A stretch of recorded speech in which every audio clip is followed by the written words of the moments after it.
Boa noite a todos, todas, todes, né? Estamos em mais um encontro das noites do Museu Surupira. Hoje um encontro bem especial, né? Que a gente está trazendo aqui a Natasha Santiago, que vem falar um pouco das suas pesquisas, das suas produções artísticas sobre a Cabocla Mariana, né? Então, a noite de hoje é intitulada Chegou Dona Mariana, a princesa turca do tambor de mina, do terreiro para a escola. Metodologia de ensino e cultura afro-brasileira na disciplina de artes visuais. Agradeço a presença da Natasha e o encontro hoje vai ser mediado pelo bolsista Elcio Neto, né, que vai estar apresentando a Natasha, né, e vai estar conduzindo essa nossa noite. E para isso, né, a gente também é aberto para a gente fazer perguntas, intervenções ao longo do processo.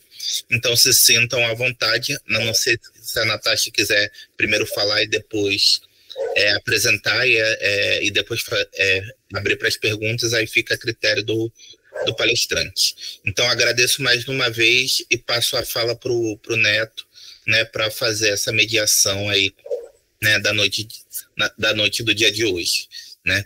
Obrigado. Boa noite a todas e todos.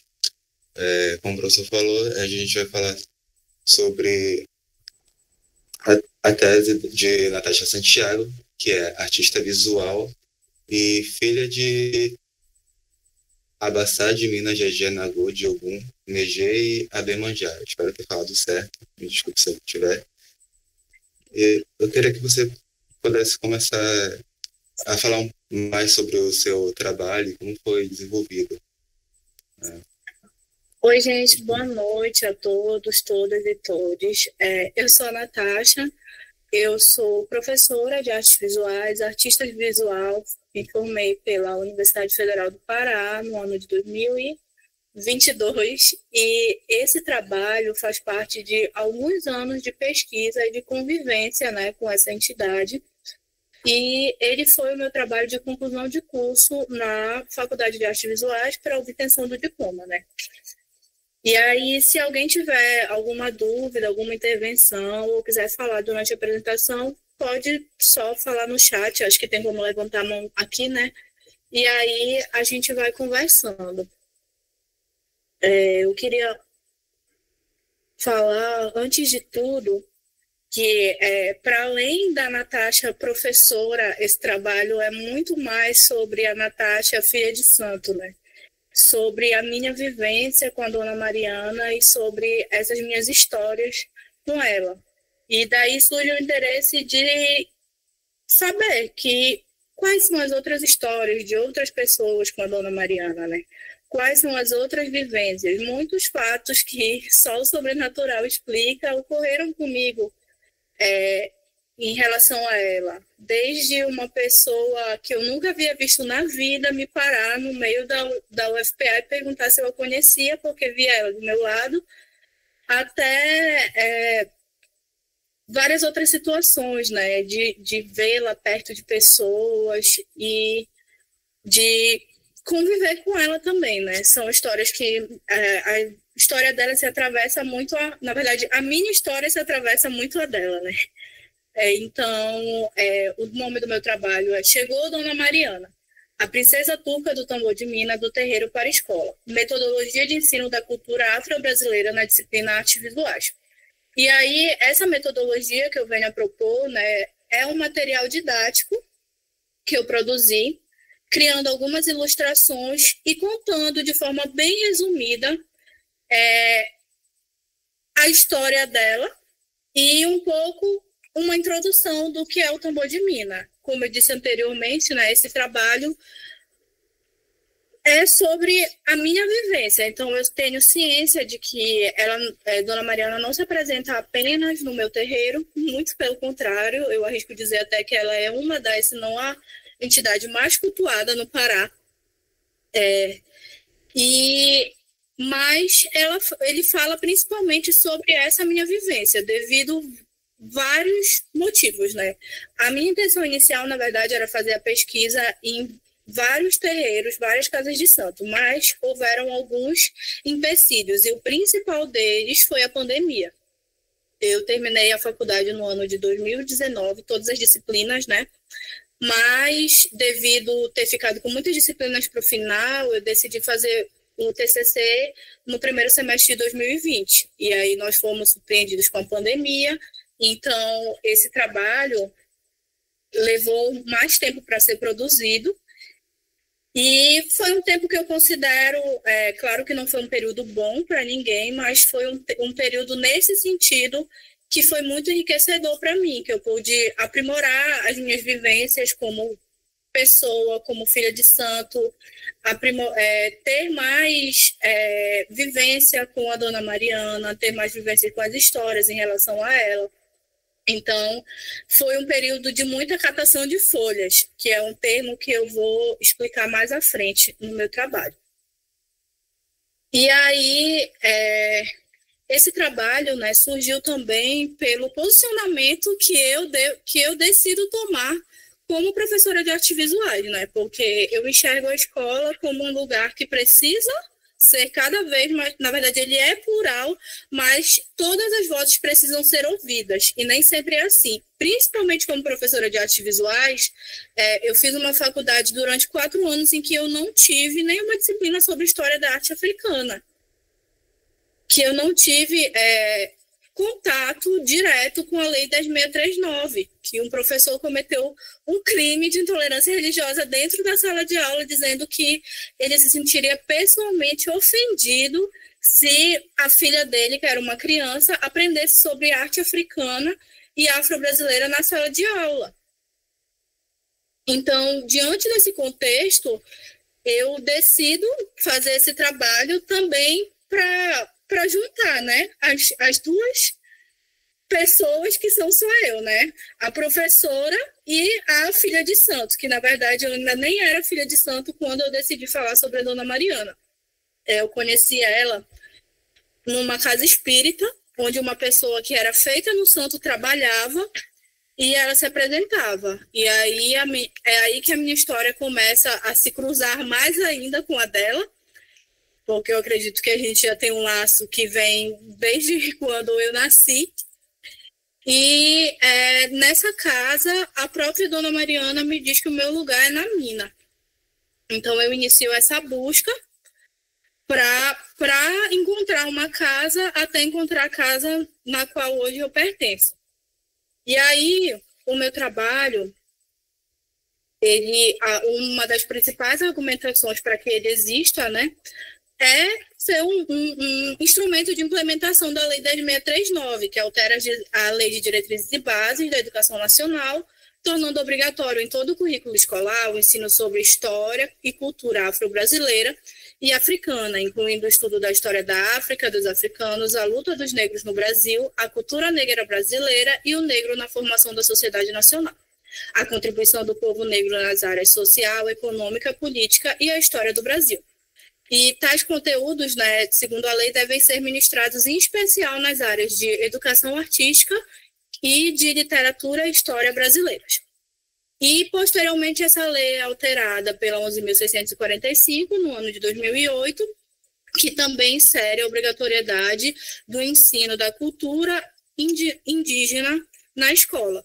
Então, esses conteúdos também devem ser ministrados, e também é uma questão que atravessa a mina, né, por conta dos caboclos, das entidades que se apresentam nas religiões de matrizes africanas.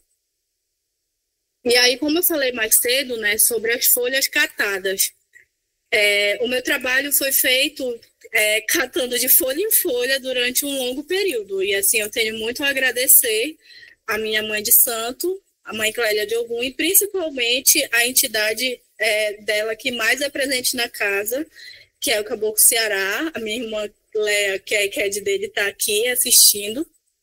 E eu tenho muito a agradecer, porque muitas dessas folhas, elas foram catadas assim, em conversas numa mesa com ele. Então, catafolha é um termo que é muito utilizado nas religiões afrodiaspóricas, nas religiões de matriz africana, né? E o Anderson Pereira, foi uma das minhas maiores referências para fazer esse trabalho. Inclusive, ele foi da minha banca de TCC. Ele é um professor de Santarém e ele fala sobre a festa da Dona Mariana, fala sobre a Dona Mariana academicamente, né? E ele define o termo catafolhas, que não foi criado por ele, mas ele define esse termo em um dos artigos dele, que é o A Minha Não É ABC, Não É Colégio que se aprende a ler. E ele diz: alguém que deseja aprender os meandros dos cultos deve logo perder as esperanças de receber ensinamentos prontos e acabados de algum mestre. Ao contrário, deve ir reunindo, catando pacientemente ao longo dos anos os detalhes que recolhe aqui e ali, as folhas, com a esperança de que, em algum momento, um esboço plausível da síntese será produzido. Meio que de forma distorcida, mas foi mais ou menos desse modo que caminhou minha pesquisa. Fui catando folhas e, na maioria das vezes, uma por uma. E eu me identifico muito com esse trecho, porque realmente foi dessa forma também que o meu trabalho se deu, né? E aí, a partir dessa catação de folhas, dessas informações, de visitas a algumas casas, finalmente, né, chegou, o trabalho começa a tomar corpo com a chegada da Dona Mariana. E eu escolho usar essa frase, né, como uma referência a uma música que não é uma doutrina utilizada nos terreiros, nos rituais, mas que é muito conhecida no Pará, que se chama Chegou Dona Mariana, né? E aqui eu tenho uma imagem da minha Yalorixá com um vulto da Dona Mariana. Essa foto é na nossa casa de santo, no Abaçá de Ogumegé Abemanjá, que fica localizado no bairro do Sideral, em Ananindeua, né? E aí eu chego contando um pouco dessa história a partir do que a minha mãe me conta sobre ela, né? A Dona Mariana é a chefe de croa da minha mãe e ela recebe ela desde os 5 anos de idade. A primeira vez que ela recebeu a Dona Mariana foi aos 5 anos de idade e ela se apresentou diversas vezes na vida dela até que ela assumisse de fato mesmo a missão de entrar no santo, de se iniciar. Nós somos uma casa de Minas Gerais de Nagô, com origem, com descendência maranhense. A minha mãe de santo é filha do pai Brasil de Lissá e neta de Dom Jorge, que tinha um dos maiores terreiros no Maranhão, que é o terreiro de Iemanjá. Então, a partir dessas conversas com a minha mãe, eu faço essa descrição da Dona Mariana de como ela se apresenta na minha casa. Eu gostaria de enfatizar isso porque em alguns locais e algumas nações ela se apresenta de uma forma diferente.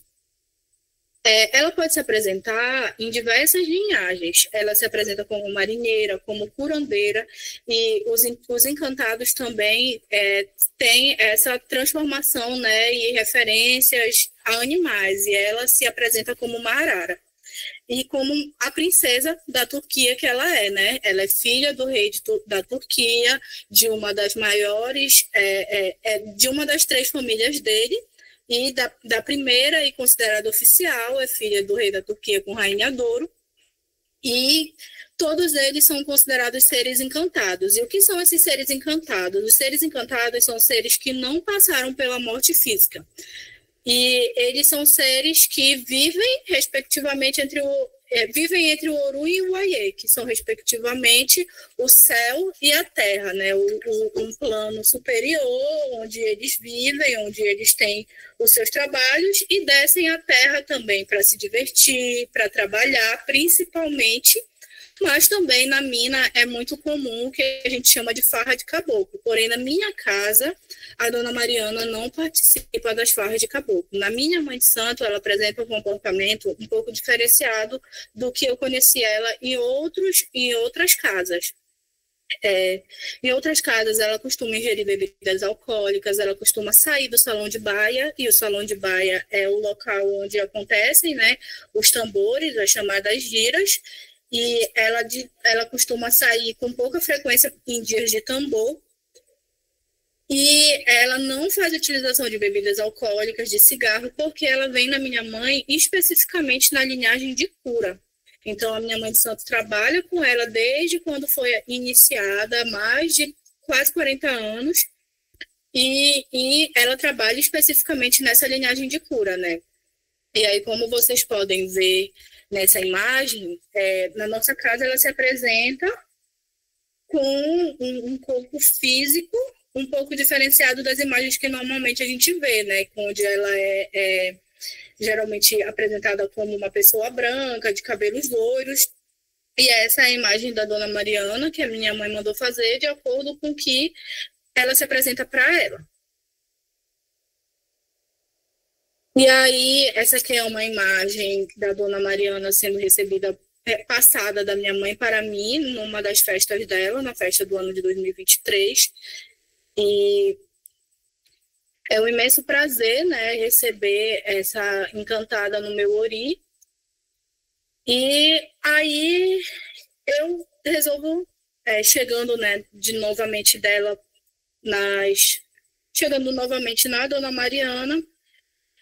Ela é uma moça de bonitos e longos cabelos castanhos escuros, olhos um pouco mais claros, mas não verdes, e a pele negra num tom um pouco mais claro, como eu falei anteriormente, princesa pertencente à família real Tuca. E uma característica interessante que eu encontro também é que ela, na minha mãe de santo, ela se apresenta com uma pequena deficiência na perna, onde ela anda com a perna um pouco, digamos, entre aspas, para dentro. E a justificativa que ela me deu uma vez em uma conversa é que ela sofreu um acidente no navio e daí ela decidiu trabalhar na cura, porque um dia foi curada, né? Mas essas características também variam de acordo com o médio, de acordo com a linhagem que ela se apresenta. Na casa que eu a conheci, ela se apresentava muito como na faixa encarnada, né? Que é uma outra linhagem onde ela se apresenta.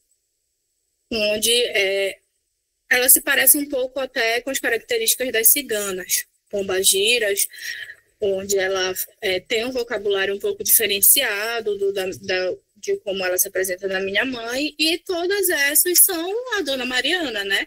De acordo com os seus cavalos, que são a denominação que nós utilizamos para as pessoas que a recebem, né? Os médios que recebem as entidades. E essas características vão variando. E a partir dessa pesquisa e dessa busca, né, por saber um pouco mais sobre ela, e aí, em algumas casas também, ela é considerada irmã de Toia Jarina e de Cabocla Erondina, o que na mina, em algumas casas também é um pouco questionado. Ela é considerada, na mina, irmã adotiva das duas. E essas duas também são encantadas que são muito cultuadas no estado do Pará, e a Dona Maria, assim como a Dona Mariana, né, no Pará, no Amazonas e no Maranhão. E eu acho que uma das principais coisas que fez, além de todo esse meu histórico, além de toda essa vivência com ela, que fez eu decidir falar sobre ela, entender justamente essas diferenças, todas essas nuances, né, que existem nas diferentes histórias, nas diferentes vivências com ela. E ela mostra pra gente que ela é uma princesa diferente das princesas que normalmente as crianças, principalmente, conhecem, né, através dos desenhos animados, através dos livros didáticos. Então, ela é uma princesa diferente. Ela é uma princesa que tem uma vivência e um objetivo de vida diferente também, né? Porque geralmente as princesas que a gente conhece, pelo menos que eu conheci quando eu era criança, eram aquelas princesas que o objetivo, o final da história sempre era encontrar o príncipe e ter um final feliz. E a Dona Mariana não, é uma princesa que ela mostra que ela pode fazer o que ela quiser, que ela pode baiar, que ela pode curar, que ela pode fumar, que ela pode beber, dentro do que ela acha que é melhor para ela, e principalmente cuidar, né, das pessoas, não só dos seus filhos, mas de todas as pessoas que passam pelo seu caminho. E aí eu levo ela do terreiro para a escola, porque, segundo a BNCC, o componente curricular arte, Deve contribuir na interação crítica dos alunos com o mundo, favorecendo o respeito às diferenças e o diálogo intercultural, pluriétnico e plurilingüe. A arte deve oportunizar trocas culturais e auxiliar no reconhecimento de semelhanças e diferenças. Então, nesse sentido, o meu trabalho, né, pretende ser um instrumento. E como proposta da iniciação, Dona Mariana é levada do terreiro para a escola por meio desse material de apoio que eu vou mostrar mais à frente para vocês. Também eu acho importante citar que eu não levei de fato a Dona Mariana do terreiro para a escola por conta das questões de pandemia, das escolas terem parado, lockdown e dos calendários quando retornaram muito apertados, e também eu já tinha feito todos os estágios obrigatórios, então todas essas questões fizeram com que realmente ficasse um pouco mais difícil, se tornando impossível aplicar mesmo na escola. E eu pretendo continuar com essa pesquisa, levá-la de fato do terreiro para a escola e provar que o meu trabalho pode, né, ser um instrumento de implementação dessa lei e empoderamento de crianças que muitas vezes São do Santo tem vergonha de falar.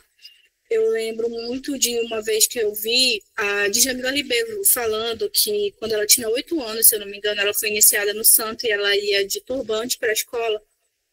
E um colega tirou o turbante dela e todo mundo viu que ela estava careca porque ela foi iniciada no candomblé, né? Estava sem cabelo, e ela passou a criar repulsa da religião por conta daquela humilhação que ela sofreu. Então, eu sempre faço questão de enfatizar, principalmente pelos lugares sagrados onde eu passo, para minha mãe de santo, para as entidades dela, para os meus irmãos, o quanto eu pretendo ser esse instrumento de mudança para que esse tipo de comportamento, para que o racismo religioso mais à frente seja extinto, né? A gente sabe que a gente não consegue, eu não vou conseguir mudar o mundo com o meu trabalho, mas eu acredito que também as mudanças no mundo acontecem a partir do micro, né?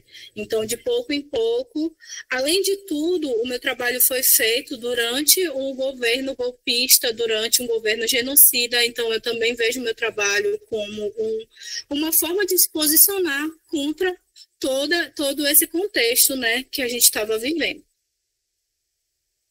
E aí, eu vou mostrar para vocês o material didático, e aí eu proponho no meu trabalho de conclusão de curso que o professor utilize a abordagem triangular, né, da professora Ana May Barbosa, que ela propõe contextualizar, apreciar e praticar nas artes visuais no ensino na arte e educação.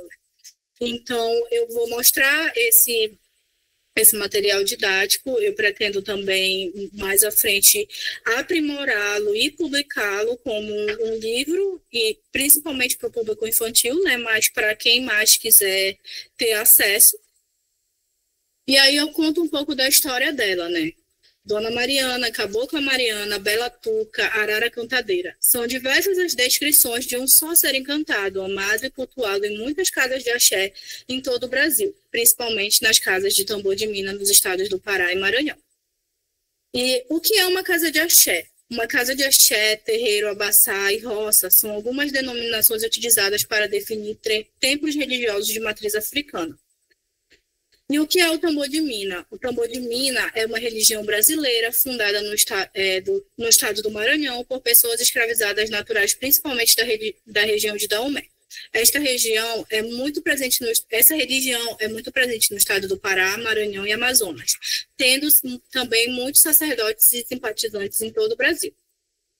Orixás e vuduns são deuses cultuados em diversas religiões de matriz africana. Eles representam elementos da natureza e sentimentos. Durante o período da escravidão, muitas pessoas escravizadas foram traficadas da África e trouxeram consigo a crença nesses deuses, assim nascendo as religiões de matriz africana. Caboclo e encantados. Caboclo é um termo para se referir ao encantado. Não significa necessariamente tratar-se de uma entidade indígena. Encantados são seres espirituais que tiveram vida terrena e desapareceram misteriosamente, mas não deixaram de existir e trabalham nos terreiros. Cabocla Mariana é uma moça bonita, de longos cabelos castanhos, olhos claros e pele negra, princesa pertencente à família real Tuca, filha de rei Sebastião. Pouco se sabe sobre essa parte da história, mas enviada por seu pai para a região dos Lençóis Maranhenses em uma viagem de navio, Mariana passa pelos portais da Encantaria e acorda tempos depois no local onde até hoje vive, a Praia dos Lençóis. Ela se apresenta em diversas linhagens e formas, sendo ela marinheira, curandeira, cigana, princesa, turca e arara. E aqui eu mostro alguns pontos, né, que são utilizados para chamar e louvar a Dona Mariana, como uma forma também de ser um apoio para o professor, para que ele utilize mais à frente na atividade, né, para estimular esse imaginário do adolescente, da criança, do estudante que vai produzir essa atividade prática dentro das artes visuais. E aí eu finalizo dizendo que a Dona Mariana é uma encantada que ensina uma mulher que ela pode ser o que ela quiser. Uma princesa de terreiro, que dança, cura, luta e que se diverte. E aí eu fiz algumas legendas das ilustrações e eu faço a proposta de atividade baseada, né, na abordagem triangular, como eu falei anteriormente. E como eu também já falei, o ideal é que ela fosse realizada, mas infelizmente eu não consegui. E eu preferiria realizá-la no ensino fundamental 2, onde as crianças já estão um pouquinho maiores e eu acredito que o diálogo poderia ser bem interessante. E vale ressaltar que a atividade que eu propus, né, no trabalho, ela pode ser adaptada de acordo com o trabalho. E aí eu uso essa citação, né, do Sidney Nogueira, que nós nos encontramos diante de uma cristocracia fortalecida pelo poder máximo do país. Por isso, ações afirmativas que venham combater a intolerância e os crimes cometidos contra as religiões consideradas não hegemônicas tornam-se cada vez mais urgentes e necessários de estarem presentes no cotidiano escolar. E hoje, a Bela Turca é assentada na escola através da utilização da cartilha e a realização da proposta de atividade. Assentado é um termo que a gente usa para definir que aquilo está firme, que ele está, que nós chamamos, né, as nossas obrigações e objetos aonde o axé é depositado de assentamento. Então, eu faço essa proposta de assentar a Dona Mariana na escola, utilizando também essa referência. E aí, eu proponho, né, que no meu trabalho, que o professor utilize algumas metodologias e vá incentivando os alunos enquanto ele faz essa leitura, né, que seja uma apreciação contextualizada sobre tudo isso. Então, eu pretendo também, quando publicar o livro, fazer um material de apoio específico para o professor, para ele utilizar, tendo consciência de que nem todo professor que vai aplicar o material didático vai ser praticante ou vai conhecer algo sobre as religiões afrodiaspóricas. Então, no mais é isso. Eu esqueci de agradecer o Diogo pelo convite, né, dizer que é um prazer estar aqui. Tenho muita admiração pelo professor e muita admiração também pela Dona Mariana. Então, acredito que é isso. E aí a gente pode abrir para conversar um pouco. Alguém pediu para falar?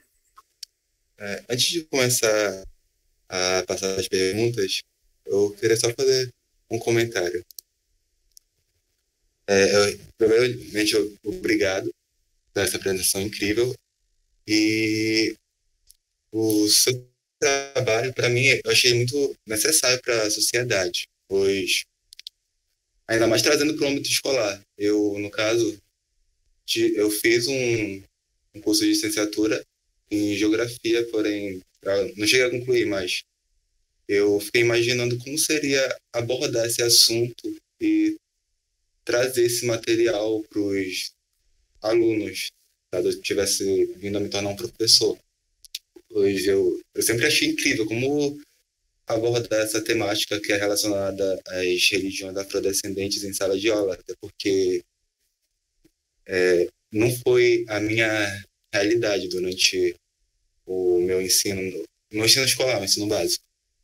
E até porque é importante também trazer como você disse no seu trabalho, essa identificação para o aluno, para ele sentir mais à vontade e conversar mais sobre a sua realidade, a sua cultura, a sua religião.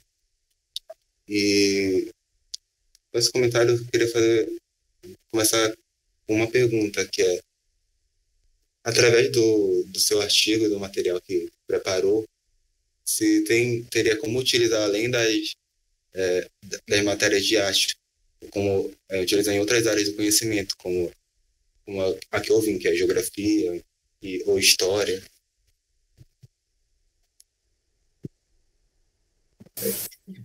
Obrigado, Neto, pelos elogios, obrigado também pelas pessoas que deram as suas considerações aqui no chat, né? Eu agradeço e realmente o meu intuito é que esse trabalho chegue no maior número de pessoas possíveis para que as pessoas, e principalmente as crianças, né, se identifiquem.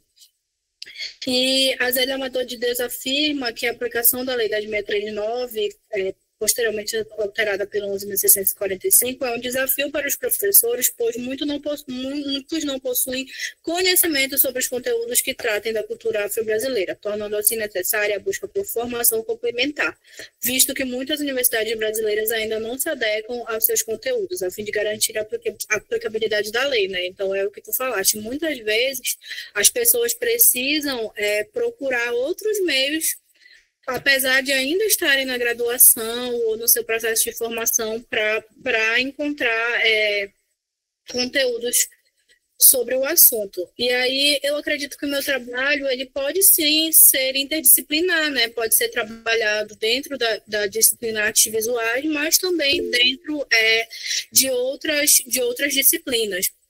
Por exemplo, quando se for aplicado na disciplina de história, quando se falar da história do Brasil, quando se falar da história das religiões afrodiaspóricas e da sua resistência, né? Então, eu acredito realmente que ele pode ser utilizado também em outras disciplinas. E gostaria muito disso.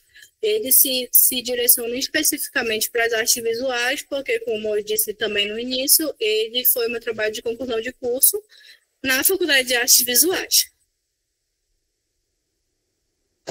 Ok, obrigado. Eu vou começar lendo alguns comentários e já vou passar para as perguntas dos participantes. Ana Beatriz. Tenho um grande apreço por essa entidade. Ela acompanhava a minha bisavó. Sobre a educação, ainda vemos o currículo da educação básica um pouco resistente à Lei 10.639/03. A Gisele comenta: a cultura, a arte e toda a produção intelectual dos povos tradicionais e originários ainda são vistos como elementos que incomodam muito. A colonialidade do ser, saber e principalmente do poder é exercido de forma muito forte nas escolas. Trazer esses elementos é transgressor dentro desta realidade, importante e necessário. Já presenciei na época que eu era estagiária, Ana Beatriz, desculpa, esqueci de falar o nome. Já presenciei na época que eu era estagiária, uma garotinha bastante intimidada por ser da religião, e é algo que deveria ser compartilhado sobre as histórias e as pedagogias existentes nos terreiros. Agora está aberta as perguntas, podem começar a fazer, se tiver. Ou então continuar mandando nos comentários para acrescentar. E o Marcelo levantou a mão. E o professor Diogo. Pode começar, Marcelo. Boa noite. Vocês conseguem me ouvir? Tudo certinho? Gostaria de iniciar agradecendo essa apresentação, né, a mediação do Neto e a apresentação da Natasha. Queria dizer que eu achei muito lindo, cara, porque eu sou formado em Ciências da Religião, então é uma licenciatura, a gente é formado para ser pesquisador e professor de ensino religioso. E saber que pessoas fora do curso de Ciência da Religião estão produzindo esse material pedagógico, cara, é muito importante.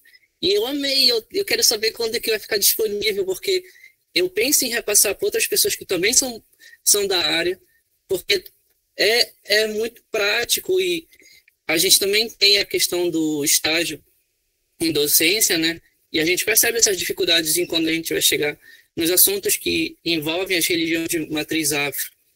E tendo essa cartilha, esse material facilita muito, porque deixa compreensível para a criança. E, enfim, eu só queria agradecer muito, porque eu amei esse trabalho.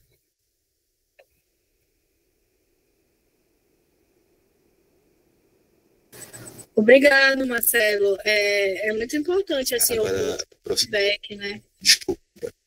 E eu pretendo aprimorar o trabalho, porque eu entendo que ele ainda precisa tomar um pouco mais de corpo para que ele possa ficar disponível, né?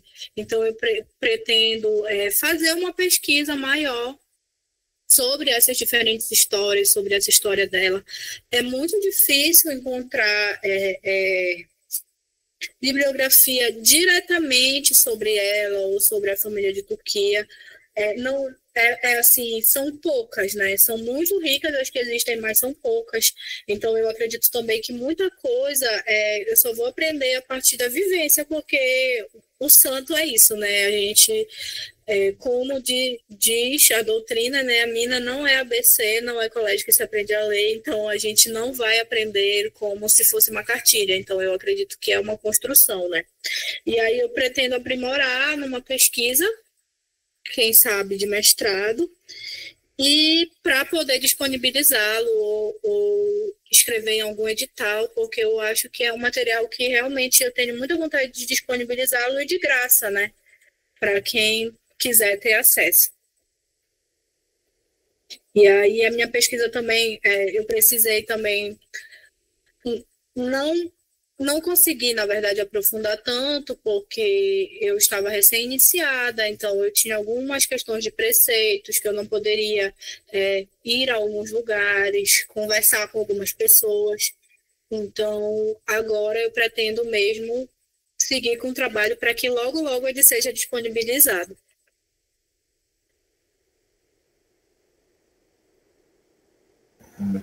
Você de alguma essa pergunta. Opa. Então, uma questão, primeiro, dar parabéns de novo pelo projeto. A primeira vez que eu tive conhecimento foi recentemente, né? Eu conheci a Natasha. Eu falei, gente, o trabalho é muito incrível e tá lá do nosso lado, a gente nem sabia que existia, né? A gente, né? Pouco ainda se comunica entre as unidades do ICA e as unidades da Faculdade de Artes Visuais, né?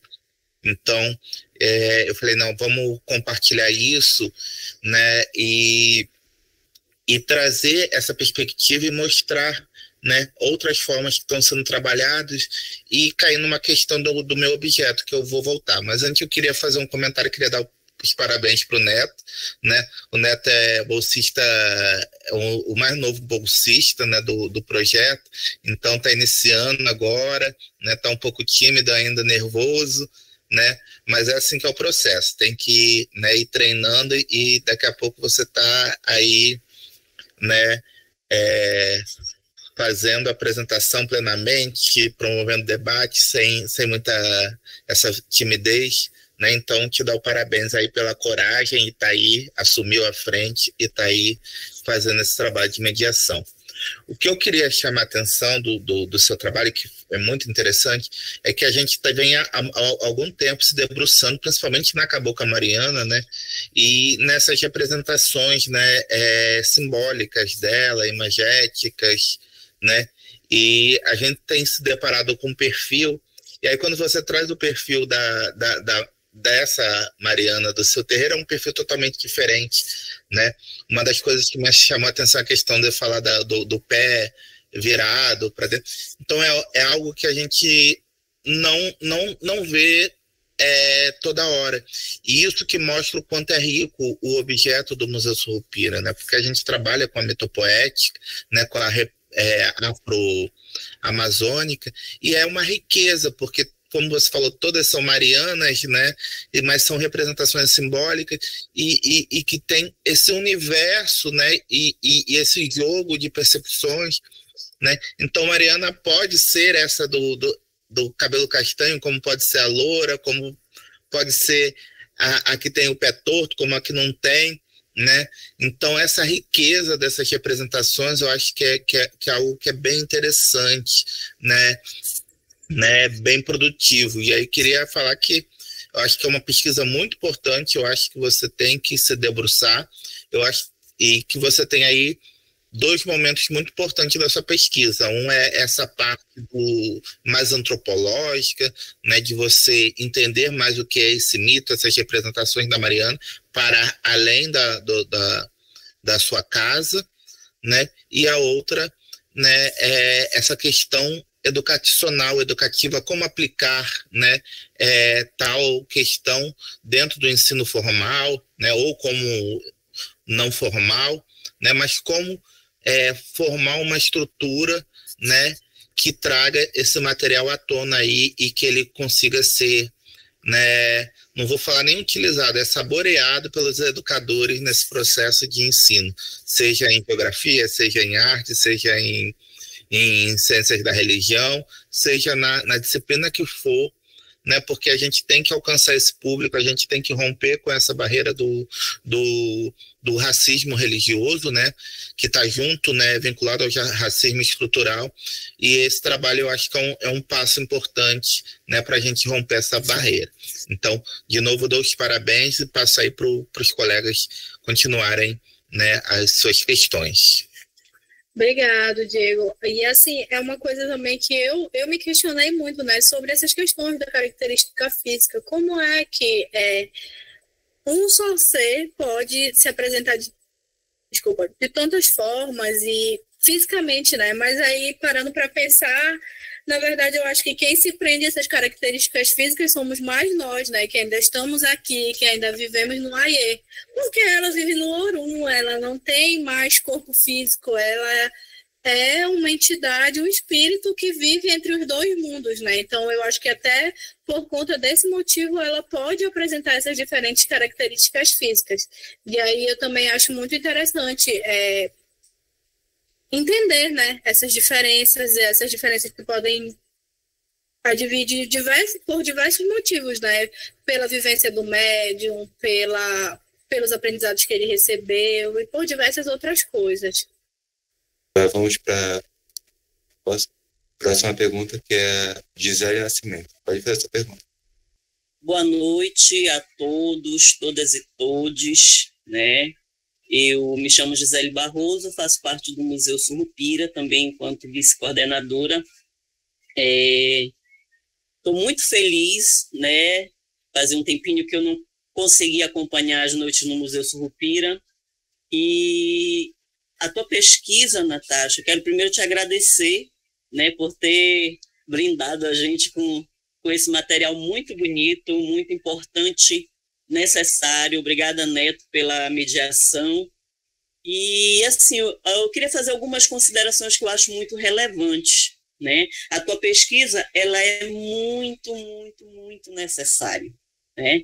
Eu sou professora da educação básica, né, de nível fundamental 1, ou seja, eu transito, na verdade, né, no ensino fundamental menor e até a graduação, após. Então, o que acontece? Né, como eu havia falado, a escola ainda é um campo muito minado quando se fala, né, de cultura afrodiaspórica, de cultura indígena e toda a produção, né, desses povos, desses povos, enquanto horizonte para construir conhecimento dentro da escola, né? A gente ainda vê uma resistência muito grande. Quando ele não é folclorizado, ele é temido, né? Esses são os espaços que a escola colocou, né, para a cultura africana, afro-brasileira e indígena. A gente ainda tem muito a trabalhar, né? A Lei 10.639, ela completa este ano 20 anos, né, de sua promulgação.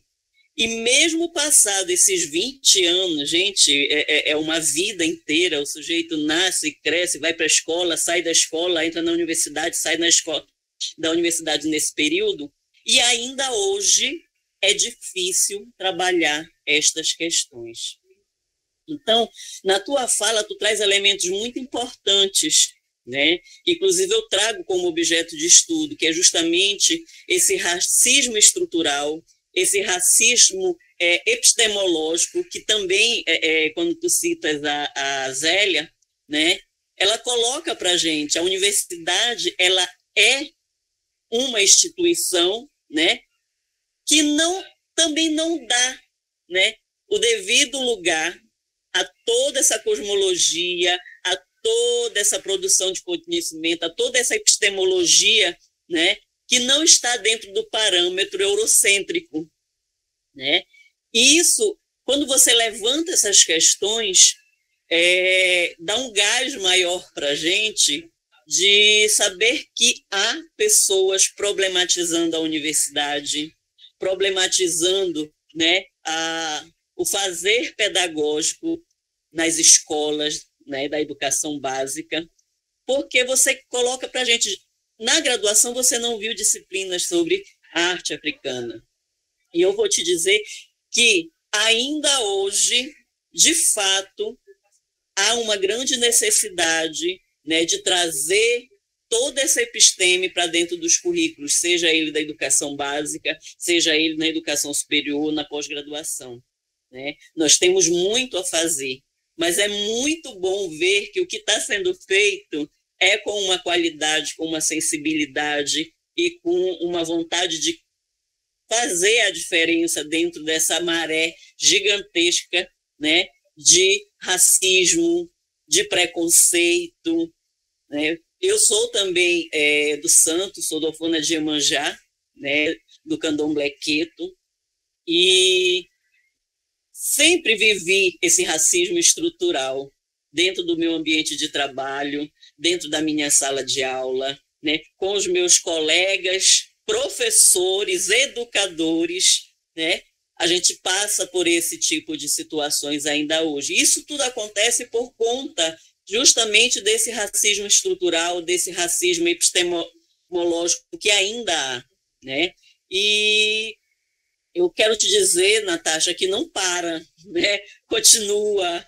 E assim, pega esse teu material, coloca, ele está lindo, ele está completo, sabe? Você trazer esses elementos de uma forma tão leve, tão lúdica, né? Como você colocou aí numa proposição de material didático, né? Ele está muito, muito, muito bom, né? Porque ele está uma linguagem tão acessível, né? Tão gostosa de se ver, que eu acredito que todo mundo aqui ficou maravilhado de ver, né? Pela leveza. E é uma outra coisa muito importante, porque dentro das escolas ainda há aquela ideia, quando não é folclorizado eu tenho que ter medo, porque é coisa do demônio. E você mostra que não é, né?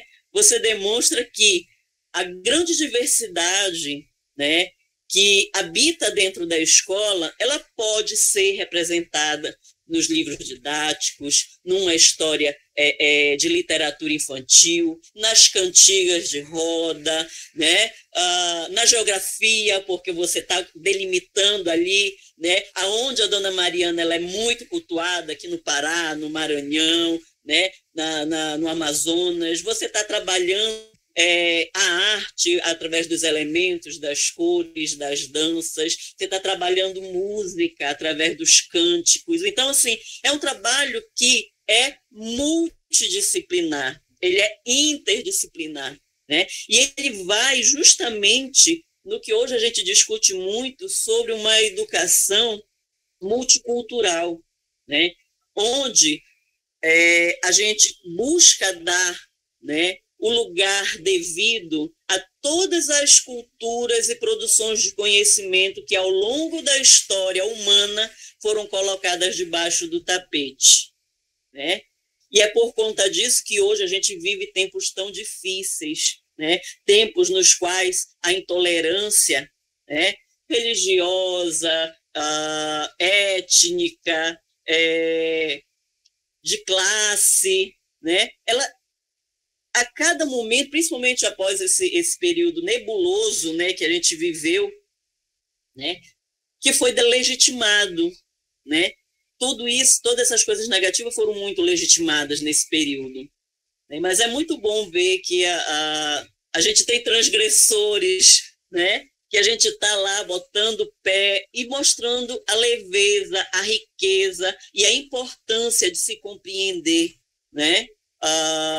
Toda essa cultura, essa produção que realmente ela ainda tem um grande obstáculo, né, dentro da educação no nosso país, né? Eu quero te parabenizar, gente, parabenizar o museu por ter trazido você aqui, né? E eu quero já trocar umas figurinhas, fazer um tricô contigo, porque eu venho vou trabalhar justamente essa questão, né? Como que a universidade ela é vista como um espaço ainda muito reprodutor desse racismo epistêmico, né? E como nós, aqui no Museu Surupira, com a colaboração de você e de muitos outros que já estiveram aqui, eles quebram com essa lógica, né? Então, isso é muito importante. Esses momentos, a gente poderia ter muito mais gente, mas as pessoas que estão aqui, com certeza, vão ser semeadores desse teu trabalho, tá? Muito obrigado, beijo, até. Obrigada, professora, pelas palavras. Fico muito lisonjeada e agradecida. E realmente é uma comprovação, né, de que meu trabalho vai cumprir o seu objetivo. E eu agradeço muito todo o incentivo. E, além de tudo, né, quando você fala sobre a linguagem facilitada, né? Eu procurei mesmo realmente fazer isso, principalmente para falar da mina, porque é uma questão que me atravessa muito. Assim, as pessoas perguntam: tu é do santo? Tu és do candomblé ou da umbanda? Não, eu sou mineira. Então, eu fiz questão de também demarcar esse lugar, com todo respeito às outras nações, né? Mas de demarcar esse lugar no qual eu pertenço e no qual a Dona Mariana também é considerada por muitas pessoas a padroeira, né, da nação. É verdade. E, Natácia, teu trabalho ele cumpre uma função social muito importante, né? Não apenas na questão educativa, mas também nessa sociabilidade, né, com o outro, com outras pertenças, com outras visões de mundo. Né? Isso é muito importante, né, para a gente discutir, para a gente também trazer para a baila dessa nossa conversa que a gente tem aqui. Né? Eu confesso que eu sou assim, muito fã da Dona Mariana, a gente tem um trelelê aí, né? A última vez que nós nos deparamos uma de frente para a outra, ela disse que eu vou descer na tua cabeça e eu vou fazer tu me aceitar. Então, assim, é muito gostoso hoje estar aqui conversando com a tua pesquisa, com você enquanto pesquisador, enquanto ser humano, enquanto irmã de axé, tá? Parabéns. Obrigada, professora. Estou super disponível para a gente trocar essas figurinhas. E mais um ponto também que eu gostaria de destacar é quando a senhora fala em fazer a diferença, ser um instrumento, né, de mudança. É uma coisa que eu sempre pensei depois que eu entrei para o santo, né? Porque eu acho que as religiões afrodiaspóricas surgiram da resistência e nada mais justo do que a gente estar exercitando e cumprindo o nosso papel, né? Porque não adianta a gente estar lá girando, dançando, cantando e isso ficar só entre nós. É muito importante para todos nós que estamos lá, mas é importante as pessoas entenderem. Não elas estarem lá e não elas serem praticantes, mas elas entenderem que os nossos tambores são importantes para a gente, tão importantes quanto o ritual das outras religiões. Então, eu acho que esse é um posicionamento realmente que eu decidi adotar como professora de artes visuais e como uma pessoa que é do santo e pretendo adotar até o fim da minha existência. Bacana, é porque o que a gente vê hoje dentro das escolas, eu tiro pela minha experiência, né, da escola em que eu trabalho, antes das crianças irem para a sala de aula, se reza o Pai Nosso, né? Então, assim, quando eu chego nessa escola e que a diretora chega e me diz, olha, professora, né, estou chegando, recém-chegada na escola, ela diz, toda semana um professor fica responsável de fazer a acolhida. Eu disse, beleza, tudo bem, porém eu vou fazer da minha perspectiva religiosa, pode ser? Porque se você é católica e faz, né, com que as crianças, independente da sua religião, rezar o Pai Nosso, eu, enquanto pessoa de axé, né, eu quero trabalhar a circularidade, né, a comunicação, né, trabalhar elementos que não estão presentes na acolhida da escola, mas que fazem parte da realidade, com certeza, de alguns alunos. Pergunta se elas me permitiram conduzir a acolhida. É isso, a gente precisa quebrar com isso, não tem jeito. A responsabilidade é nossa, a gente não tem que ter medo, tem que, na verdade, colocar essas questões e desconstruir, né, esse universo que é ainda mantido por essa colonialidade. Né? Mais um comentário. Rapidinho, professor. É que o seu material, ele é um marco social muito importante, né? De uma potência emergente referente à museologia social e sobre como os estudos científicos sobre as vivências de cultura afrodiaspóricas e de culturas distintas elas estão sendo feitas agora por pessoas de dentro desse meio para além, né? O que é bem importante, porque geralmente quando é feito por pessoas de fora, como todos sabem, sai algo completamente equivocado. Às vezes, na maioria das vezes, pelo menos. E como na academia está se mostrando mais flexível essa questão e validar esses conhecimentos. E, bem, é isso. Professor, pode fazer sua pergunta. Natasha, uma coisa importante que eu queria te falar que eu não falei, eu sou filho de Cabocla Mariana também, é minha chefa. Eu sei. Né? Então, também falar que a gente compartilha esse lado daí da encantaria também, né? E meus estudos vêm sempre uma paixão muito grande pela família da Turquia, né? A minha pesquisa com religião afro-amazônica, né? Ela se iniciou justamente da questão o que uma turca está fazendo nos terreiros, né? E eu vim do Rio de Janeiro, né? De um panteão, né? Da Umbanda, né? E chego aqui, né? Me deparo, claro, com os codoenses, diversos outros, mas quando eu me deparo com a família da Turquia, gente, o que tem uma princesa turca no meio da religião afro? O que é isso? Eu não consegui entender a lógica e eu comecei a cutucar para entender essa lógica, comecei a procurar, aí comecei a me deparar com o trabalho, né? O Tambor de Flores, né?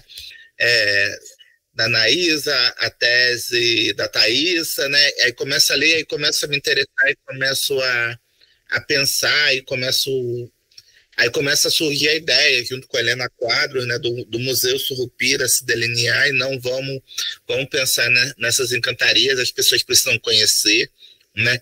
E isso eu acho que é importante do seu trabalho, né? Porque a gente vai para a livraria, a gente vai ver os desenhos animados, a gente não tem representação desses encantados, né? É como eles não existissem. As pessoas cantam, no Pará chegou Dona Mariana, né? Mas não tem a ideia, né? Ou a Verequete, né? Não tem ideia que a gente está cantando para uma ancestralidade afro-amazônica, né? A gente perde isso, as pessoas, né, cantam, mas não se dão essa concepção, né? E não ter medo, né? Uma experiência muito interessante, né? Para para mim foi a filha de uma afilhada de santo, né, pequenininha, novinha, ela chegava no terreiro, mamãe, eu quero ver as princesas, né? E aí ela levava ela nas princesas, ela ia, beijava a mão dos vultos de cada uma, né? Aí essas são as princesas da Amazônia, e a mamãe falava, sim, essas são as princesas da Amazônia, né? Então, é muito bonito, né, ver a construção dessas relações, essas percepções, né, que elas transpassam, né, toda a produção mesmo que nos acultura, né, essa produção de massa que nos chega e que nos torna esses sujeitos subalternos, colonizados, né, e a gente poder mostrar que não, olha, né, existem princesas, né, afro-amazônicas, né? Não, você não precisa só daquela representação que está vindo ali, né? Eurocentrada, né? Mas você tem rainhas, princesas negras, né? O movimento negro traz isso, né? E que isso é apagado, porque esses encantados não ganharam nem status de folclore, né? Se folclorizou alguns encantados, mas esses, devido ao racismo religioso, eles não conseguiram ganhar nem status de folclore. Eles não são entendidos nem como folclore, eles não estão no imaginário social do belenense, por exemplo, né? E isso é o fato do Museu Surrupira, né? Turmas e turmas de museologia que eu pergunto, quem conhece o Surrupira, né? Quando tenha um ou dois, né? Ou então a Cabocla Mariana, né, como já ouviram falar, mas tem aquele medo, né, aquele pânico, achando que ela é uma entidade do mal, que vem fazer o mal, que ela que é o demônio, a não ser quando é da religião, né?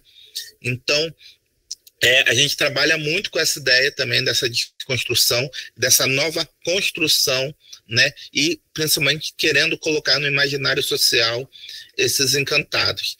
E aí queria dizer que o Museu Surrupira, o nosso projeto de pesquisa, está aberto para você chegar, vir trabalhar com a gente, propor coisas com a gente está aberto aí, né? Como a gente está aberto para todos que queiram somar nesse processo, né? Porque a gente pensa que é uma grande soma, a gente vai trabalhar, vai mudar um pouquinho, mas esse pouquinho, né, como a Gisele disse, cada pessoa que está hoje aqui vai poder, né, desdobrar um pouco mais do que a gente falou e vai pensar e vai entender que chegou Dona Mariana, a Arara Cantadeira, né, é a Bela Turca de Alexandria, né, é a marinheira revoltosa da Marinha Brasileira, né, essas todas marianas, né, que a gente vê aí e que só quem é filho dela sabe o amor que essa entidade, a gente tem por essa entidade, né, e inclusive, né, sábado agora ela está festejando, eu acho que mais de 30 anos na cabeça da minha mãe de santo, né, tem um festejo lá, né, no Conjunto Maguari, né, para a Cabocla Mariana, né, na cabeça da minha mãe de santo, né, então é o maior festejo da nossa casa, uma casa pequena, né, de umbanda cruzada com um tambor de Minas, né, mas é importante. E eu queria dar uma outra notícia, né, oficializar aqui, né, que o Museu Surrupira, na minha figura e na Gisele, a gente, semana que vem, está sendo homenageado, né, com a comenda de doutor, né, e doutor honoris causa, né,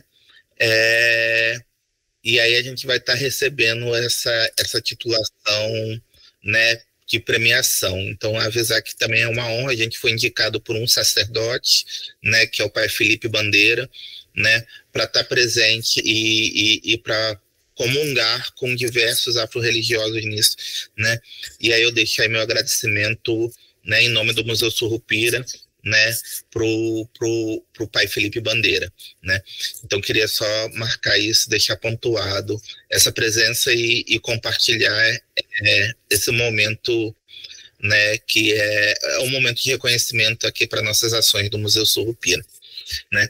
Então é isso. Eu acho que, Nastácia, a gente, não sei se tem muitas mais perguntas, mas a gente já pode ir encaminhando para um fechamento, né? E aí Não sei o Neto se vai querer puxar mais alguma questão, né? E aí eu vou aqui fechar minha câmera. Obrigado, professor, pelas considerações, parabéns, né, pela indicação, e também gostaria de enfatizar, né, a importância da existência do museu. Eu, particularmente, realmente não conhecia há pouco tempo. Como você diz, a gente está ali um do lado do outro, e a gente não se conhece. Os cursos que fazem parte do ICA e da Faculdade de Artes Visuais, infelizmente, ainda não tem esse diálogo tão próximo, né? E é uma coisa que seria muito interessante de acontecer. E, no mais, eu queria agradecer também o Neto por toda a disponibilidade, por toda a paciência, o cuidado de fazer com que o encontro funcionasse perfeitamente bem. Agradecer todas as pessoas que estão presentes aqui, que incentivam o meu trabalho. E, no mais, é isso.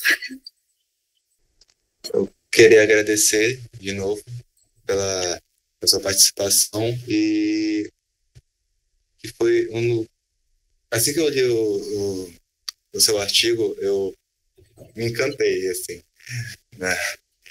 E eu acho ele muito importante, ainda mais continuar de debate nas escolas, até porque são muitos alunos que também fazem parte da religião afrodescendente, e eles precisam de um lugar para poder se sentirem acolhidos. E esse trabalho,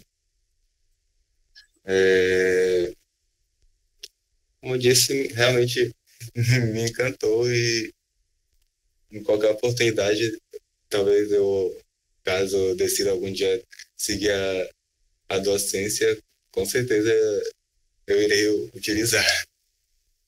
E é isso. Pedir para a Natasha também se ela podia encerrar cantando para Cabocla Mariana, o ponto que para você significa para ela, né, enquanto a gente bate essa foto.